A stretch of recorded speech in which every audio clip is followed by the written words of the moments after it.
আজকে হচ্ছে ব্লাডের মধ্যে হচ্ছে যে 4 নম্বর কম্পোনেন্টের প্লাজমা পড়ালাম। তো ব্লাডের মধ্যে হচ্ছে ব্লাড হচ্ছে যে ব্লাডকে যদি দুভাগে ভাগ করি তাহলে হচ্ছে একটা হচ্ছে সেলুলার পার্ট আছে, একটা হচ্ছে প্লাজমা পার্ট আছে।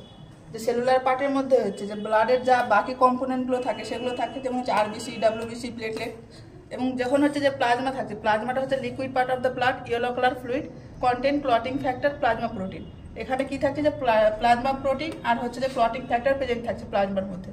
প্লাজমা হচ্ছে যে কি বার করলে আমরা কি করতে হবে, যে হোল ব্লাড নিতে হবে, তার থেকে যে সেলুলার পার্টটা বার দিলে যে আমরা প্লাজমাটা পেয়ে যাবো। এখানে যে 1 ইউনিট প্লাজমা সমান হচ্ছে যে 200 ml টু হচ্ছে যে কি 250 ml কি থাকে যে প্লাজমা থাকে। স্টোরেজ টাইমটা হচ্ছে যেখানে 1 ইয়ার পর্যন্ত স্টোরেজ করা হয়। স্টোরেজ টেম্পারেচারটা হচ্ছে যে -30°C করা হয়, স্টোরেজ করা হয়। পারপাসটা কি, আমরা কি উদ্দেশ্য হচ্ছে যে প্লাজমাটা ট্রান্সফিউশন করবো। ফার্স্ট হচ্ছে যে rapid expansion of the blood volume use করবো, মেনটেন হচ্ছে অনকোটিক প্রেশার মেনটেন করে। যেমন হচ্ছে যে এখানেই বলে দিয়েছি যে এখানে কি থাকছে যে ক্লটিং ফ্যাক্টর প্লাস হচ্ছে প্লাজমা প্রোটিন থাকছে। Use in deficiency of plasma protein, যখন হচ্ছে প্লাজমা প্রোটিন ডেফিসিয়েন্সি থাকে তখন ইউজ করছি। আর হচ্ছে ইউজ করছি যখন হচ্ছে ক্লটিং ফ্যাক্টর ডেফিসিয়েন্সি থাকছে। এখানে আবার প্লাজমাকে আমরা দুভাগে ভাগ করি। এখানে প্লাজমাকে দুভাগে, একটা হচ্ছে ফ্রেশ ফ্রোজেন প্লাজমা আর একটা হচ্ছে যে ক্রায়ো পেরিসিপিটেট।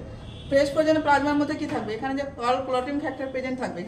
এখানে যে ট্রান্সমিশন টাইমটা থাকে সেটা হচ্ছে যে 1.5 to 2 আওয়ার্স। দেন হচ্ছে যে কি ক্রায়ো পেরিসিপিটেট, এটা হচ্ছে যে কি আমরা ফ্রেশ ফ্রোজেন প্লাজমা থেকে নিয়ে করবো। এখানে কি করা হয় যে স্পেসিফিকভাবে দুটো ক্লটিং ফ্যাক্টরকে হচ্ছে কি নেওয়া হয়, যেমন হচ্ছে ক্লটিং ফ্যাক্টর 2 আর ক্লটিং ফ্যাক্টর 8 কে নেওয়া হয়।